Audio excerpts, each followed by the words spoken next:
Hey there, Jazzmentalists. Welcome to another jazz piano tutorial. My name is Tobey. This one's going to be for the intermediates. This one's a good one and fun to play. It is Christmas time, so we're going to do another Vince Guaraldi classic. This one's called Christmas is Coming. There's a couple of good things about this. The first one is I've written out the entire arrangement for piano. It did take some time to do that. Left hand, right hand, chords, everything. But I also transcribed Vince Guaraldi's solo at the bridge, which no one seems to have done. It's such a great solo and fantastic to learn because it's going to help you with your solo playing over straight ahead swing. And that's pretty good. Plus the fact that he uses a lot of blues licks in it. So this is something that you can definitely use, not just with this tune, but with lots of other tunes. And the soloing is pretty straight ahead. It's just over 3 chords. So that's pretty good because you can apply those soloing techniques and soloing ideas to those 3 chords, or if you transpose them, pretty much any chord. So yeah, lots of things to do here. In a little while, I'm going to post a link to the sheet music and the backing track, which I forgot to mention. I did do bass and drums backing track for this. I had to program the whole drums thing, and I think it works pretty well. I'm going to play a little bit more for you in just a moment. Well, actually, let me do that right now. Let me play just up to the end of the head section, and then we'll come back and we'll discuss it. All right, hit play.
All right, pretty cool tune. Let's just go through it a little bit. The first thing is that the bass line, you know, it's written out, but it's not exact, I would say. You can play it as is, but I kind of like take a little bit of rhythmic license with it. So, you know, you can play what's written like this.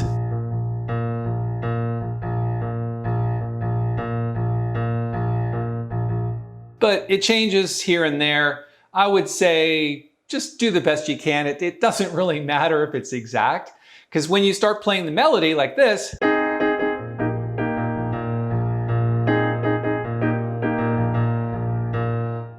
it changes up a bit. So I would say, and then just like that.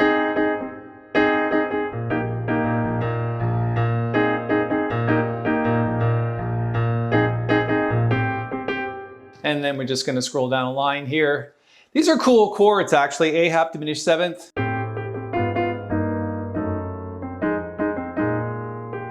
Then you got to jump down to catch this one. Okay, it's a bit of a jump. And then it just repeats.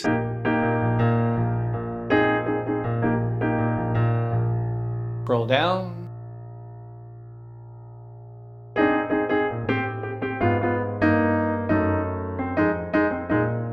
Then the chord changes a little bit here. It goes to here. Just to E flat, 6-9. Okay, it's a bit of a stretch, but you catch it. And then it just jumps into this C pattern. Doesn't sound great as solo piano, but of course there's a backing track to play with it, so it's going to sound better. But even if you just did it solo piano, go way down to the lower C.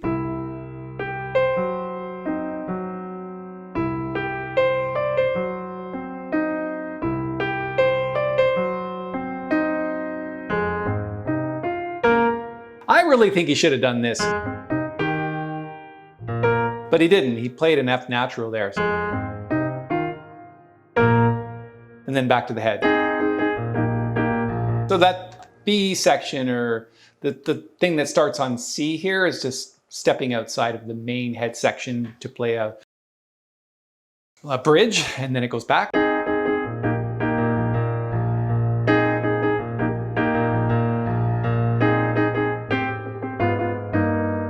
And the drums go da da da da.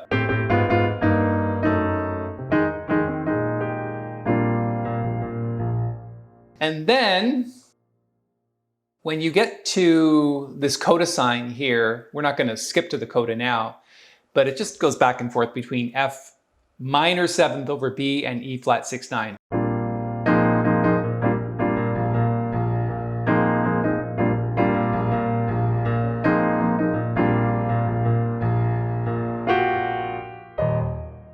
And then it jumps into the solo section, which I said it earlier on, I transcribed it. Just before I play it for you, just want to remind you that if you like videos like this, go ahead and give them a thumbs up. It really helps the channel. And if you'd like to subscribe, hit the little bell and we'll notify you of all the upcoming videos that we're making. All right, let's put the headphones back on and listen to me play Vince Guaraldi's solo.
All right, pretty cool solo.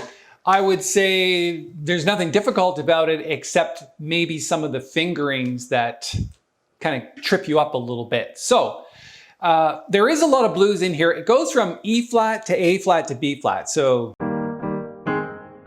and he continues that pattern with the A flat and B flat kind of throughout the solo. And there are places in here where I haven't written left hand in to give you some liberties on comping, because I find a lot of transcriptions, when they put the left hand in, they're not always accurate anyway, and it kind of takes away from the liberties that you have as a pianist to play your own left hand voicings.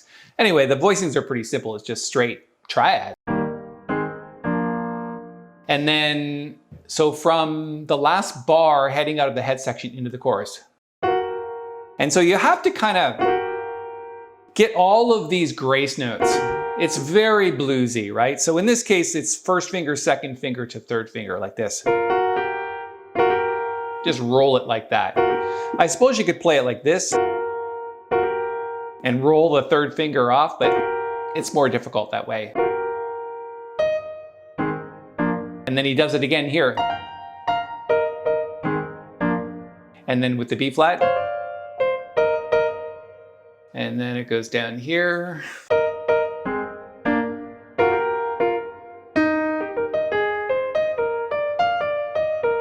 Interesting that he can make that swing with really just straight triads. Like this is an E flat triad. And then, sorry, arpeggio, I guess you would call it, but just on the triad, and then an A flat, then B flat. So, right? I mean, it still swings too, right? It's amazing how that sounds for such a simple line. And then going on. And then here's some bebop lines.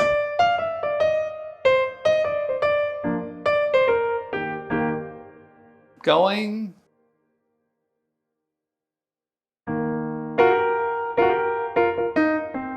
Again, he really likes those grace notes. And then when we get down to the next line, it's like,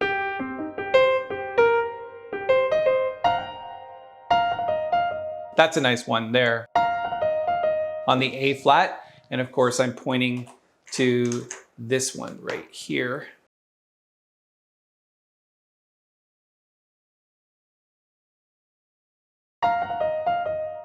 And then he continues with the line. He just does it differently. It's like, first it's triplets, and then it's 16th notes. So a little bit different. Maybe that's why people didn't transcribe it, because they can't hear all of those little things. But anyway, and then, and this is a little tricky here, right?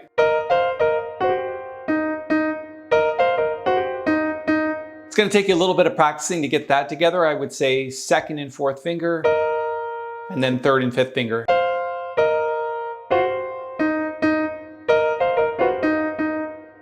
And then this one, when you get down to here, the next one right here, play this with two hands.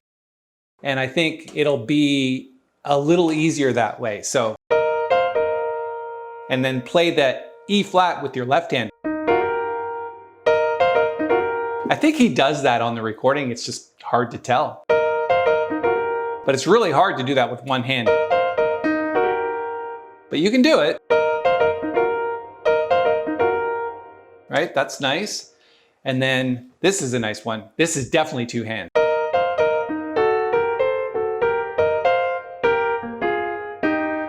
Beautiful line. Then he goes to triplets or thirds.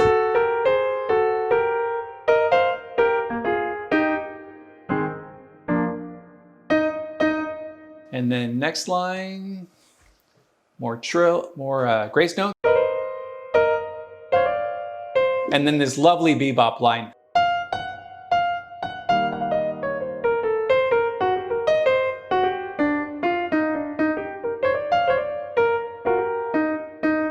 I'm just going to leave it with you to practice that a little bit. It's not obvious, but a great bebop line.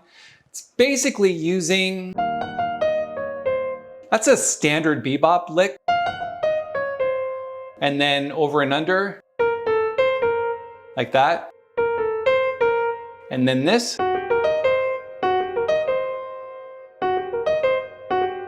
That's not a straight ahead thing, but it sounds good. And then here, over and under.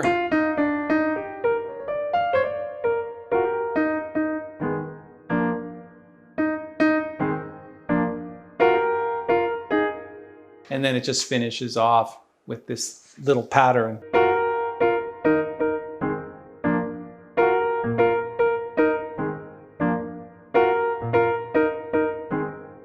And then it goes back DSL coda to this part where it goes.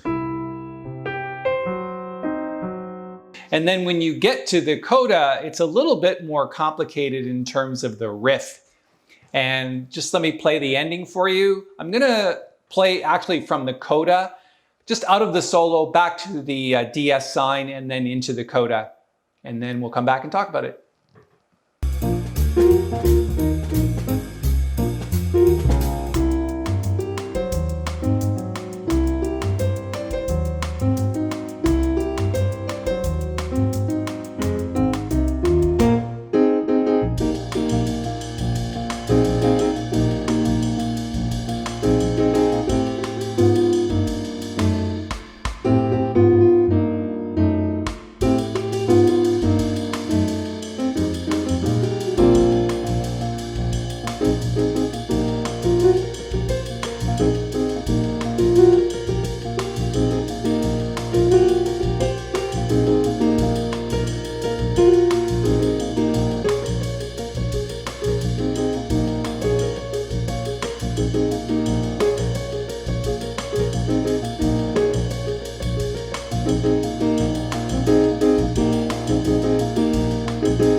All right, so in terms of the coda, really just the same pattern in the bass.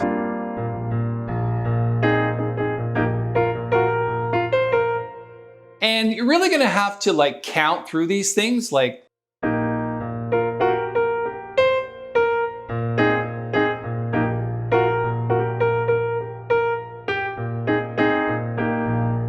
and just go through them one by one. They're all a little bit different.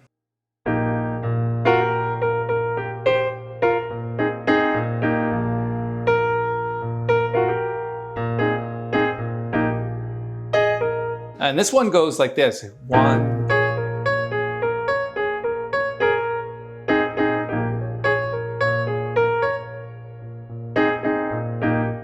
Something like that. It's pretty close.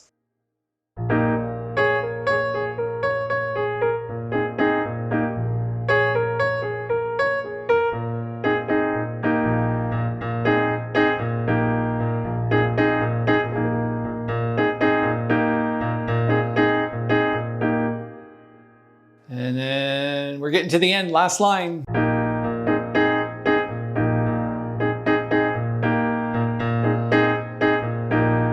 And these chords. And then he plays an arpeggio. I can't remember what I did in the recording, but I think it's something like this. Just continue 5 notes. So an E flat, basically an E flat major 9-13 chord. And then just duplicate that with your other hand. Like this. And then whatever the note is, which I can't reach up there because it's too far away from me where I'm sitting. Okay. And then hit this last note.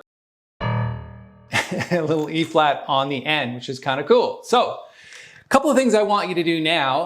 Here's a link in the corner to the sheet music and the downloadable backing track, which is really good to have because it's the same one that I use in the recording. So yeah, it's definitely good to practice with it. It works better as a piano trio. And if you want to do a recording with it, you can absolutely do that or play it on a gig if you have something to play the backing track with.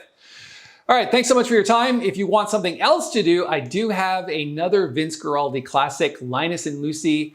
Great tutorial, people seem to love it. I'm gonna post that one right here. Go check that out. If you have any questions or comments, just put them below and I'll get back to you. Thanks so much for your time.